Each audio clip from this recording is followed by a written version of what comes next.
Hello, I'm Phoebe, and this podcast was made with Casey. This podcast is based on questions from people at our school on ableism. We have included answers that have been researched and have our personal opinion in them. It involves facts and explanations on ableism and what we can all do to play a part in stopping it. The purpose of our podcast is that we want to spread the word and get everyone to be aware of this issue and rise above it.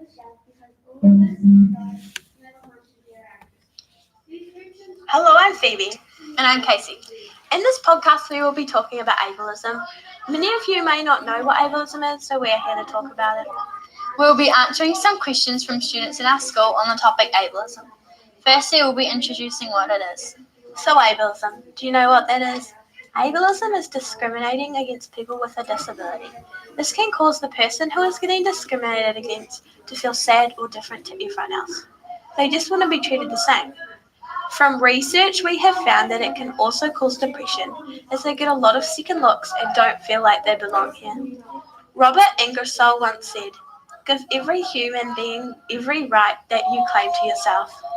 You might not even realize, but you could be showing an act of ableism in your daily life. From a survey we sent out to our school staff and students, we found that around 76.3% know what ableism is, and around 23.7% of people who filled out the survey don't know what it is. We found that around 33.3% of people have been a victim of ableism, and around 66.7% of people haven't. We will be answering questions that students and staff have asked. We have researched and got information from the internet, from speeches we completed earlier on this term, and our personal opinion. The most asked question was, why do people be ableist? From the site American Psychological Association, we found a short paragraph from Gwendolyn Keeter that says, "Humans are naturally motivated to categorize people and objects. This is normal cognitive behavior, but discrimination goes beyond that. Research shows that the attitudes of people who discriminate are a reflection of a complex set factors, including their history, cultural practices, economic forces, logical trends, and the influence of community and family beliefs." From our point of view, most people don't intentionally be ableist because it is something that's going through their brain. Like when you may see someone without a leg or an arm, you think they are different, so you react and categorize them as disabled. Now we're going to be answering the rest of the questions of our survey. The question we thought we should answer is, what is the percentage of people that have a disability in our world? There is a total of 15% of the human population that have a disability. This leaves 85% of us who can help speak up against ableism.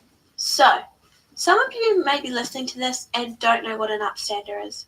An upstander is someone who stands up for what is right and what they believe in. They would step in and stop any type of discrimination going on, no matter the circumstances. The next question is, how can we stop ableism? This is a question that Casey and I have thought a lot about, and one of the reasons we are making this podcast. We think we can stop ableism by being an upstander. Some of examples of ways you can help those with a disability is to not park in the disabled parking or use the disabled restrooms. This is not showing respect to those that may struggle. But struggle is okay, and we as upstanders should support them and not treat them any different. One of the main things we have found from research is that people with a disability just want to be treated like everyone else.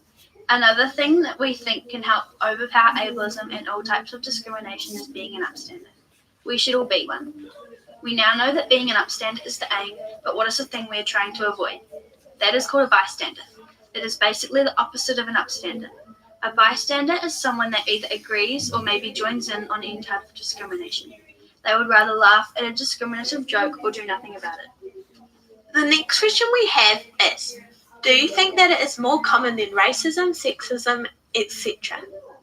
We don't think that it is because people normally don't speak about ableism. It is something they think. We chose to do our PBL topic on ableism because we don't think it's something people bring enough attention to. We know that racism and sexism are just as important, but we are sharing this podcast to stop ableism and get more upstanders towards this type of discrimination. We believe ableism might stop in just one day, but we all need to do our part in stopping it. The whole reason we think that ableism isn't spoken about much is because other types of discrimination get talked about on a daily basis, but not everyone you see on a daily basis has a disability. We now want to tell you some examples of ways people get discriminated in their daily life and how these may not even be noticed. Just imagine you in a wheelchair at your school, trying to learn like everyone else, and people keep staring at you and laughing at you. If that was us in the situation, we'd feel really embarrassed and sad that they would judge me for something I can't change, rather than support me. How would you feel if this happened to you? Another question that was asked is, what kind of things happen when people are getting discriminated against? Well, there are a few different ways people discriminate. From things we've talked about during lessons on discrimination is that there is physical discrimination and verbal discrimination. This can also happen when people are getting bullied too. Verbal discrimination and or bullying is using your words. This can be just as hurtful as any other type. Verbal discrimination can often be phrased as social discrimination. Physical discrimination can often be said as a form of just discriminating on people's physical features. If you think about physical bullying, you would think of someone getting hurt physically. It states on Google that physical discrimination is treating people differently because of personal characteristics. In some laws, it is illegal to discriminate against people's physical features, which we agree with 100%. Only one person asked this, and the question is it just people with Down syndrome? There are many types of disabilities that affect many different things. Some disabilities are not even visible, but all disabilities can get treated differently. Most people, when they think of someone with a disability, they think of someone in a wheelchair. But there are so many other things that no one thinks about, like people that have brain damage, dyslexia, vision impairment, and many more. A lot of people have trouble learning when they're at school and have trouble fitting in. We feel that nobody should be treated like that, and if people struggle, we will help them. The next question is, how can we help those that are getting left out because of their disability?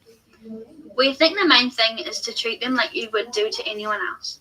That is all they want, because as we asked earlier, how would you feel if you took a walk in their shoes? People with a disability are usually isolated, but we can change that. We know there is nothing worse than a group of people making fun of you, but we also know that there is nothing we can do to stop a person's disability. From a little research, it is easy to see that just little things can make a difference to a person's mindset, even something as simple as celebrating their birthday. It is important to include everyone, especially those who feel left out. A way that we found is to make things more accessible and more convenient for them. This would make them feel like we're making an effort. The next question we have is ableism taught? We believe ableism isn't taught, but it is not always on purpose and it's not always spoken out loud. We get that by the phrase, is ableism taught? You might think of a classroom with teachers talking about what ableism is. But from our point of view, if ableism was to be taught, it would most likely be spread around to treat people with a disability different, not in a classroom. People with disabilities don't let their disability stop them from their life, but ableism makes them feel bad about it. We should change the way we look at disabilities, because if we stop judging so quick, we will have an equal world.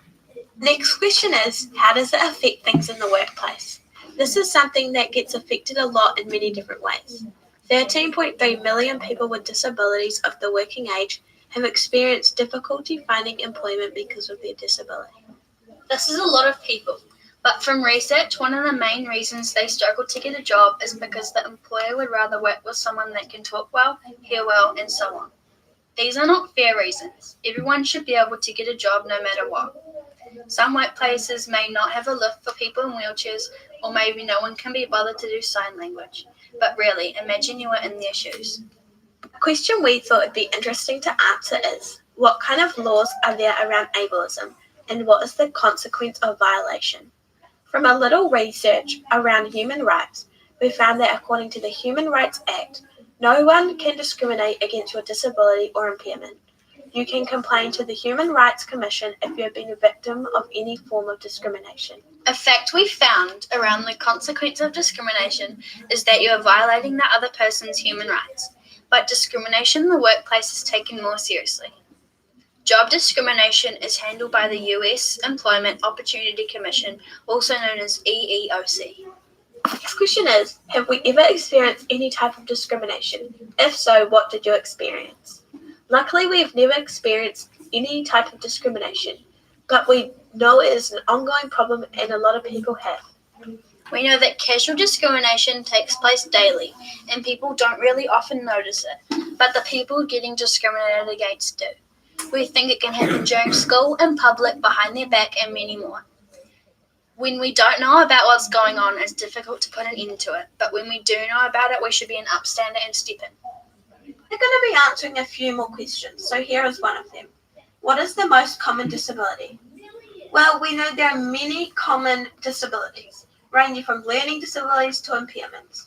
We found that the most common learning disability is dyslexia. This is a term for disorders that involve difficulty learning to read or interpret words, letters, and other symbols, but that does not affect general intelligence. Next question is, what do parents think when they find out their child has a disability? Most parents are in shock because they think of how they would handle their child.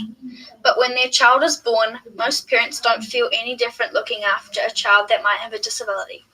Not all disabilities are born though. Some people get declared with a disability at any age. According to LD Online, being told that your child has a disability can be traumatizing.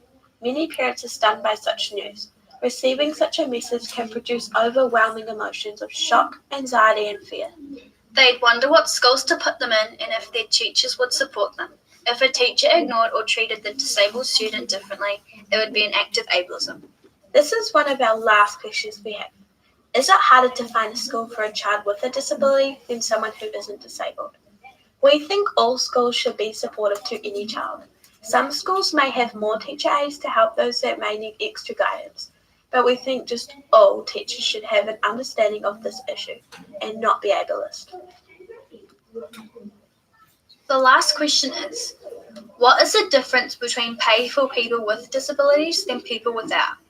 From research, it says the current law allows employers to pay as little as $1 per hour or less to workers with disabilities that can't perform a job as well as a person who is not disabled. We think this is unfair and unnecessary. From our point of view, we think employers and the government should supply disabled people with jobs.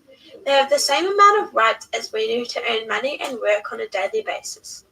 We think that someone with a disability should find the right job for them, one that is entertaining and is suitable for their disability. In conclusion, we think we have covered lots of information on the topic ableism. We have answered questions and given our feedback on them. Overall, we think ableism is a very sad type of discrimination, and to treat people that may look different or sound different is something that needs to stop. We would love everyone to believe we can stop ableism. Some people think that it is a little school project, but we can truly get everyone's attention to stop it. Please share this message around so we can put a stop to ableism. We hope you took a lot of information away from this podcast and have a new understanding for this type of discrimination. Thank you for listening, and we hope you know that ableism is a very big issue in our world, and everyone needs to play a part in stopping it. Will you help?